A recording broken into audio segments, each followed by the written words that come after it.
देखिए, अगर नज़ला पुराना, खांसी पुरानी, छींकें, बलगम ये पुराना है तो एक बहुत पुराना नुस्खा जो बड़ा कामयाब भी होता है। उन्नाब, सपिस्तान, मेथी, अलसी ये 100-100 ग्राम लें। और आपके किचन में एक चीज़ पाई जाती है गरम मसालों में, जिसे पीपले कहते हैं। ये पीपले 40 ग्राम लें।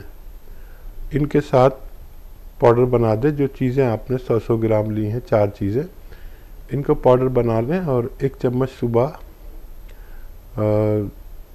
निहार मुँह गर्म पानी से लिया करें तो आपको फ़ायदा मुमकिन है।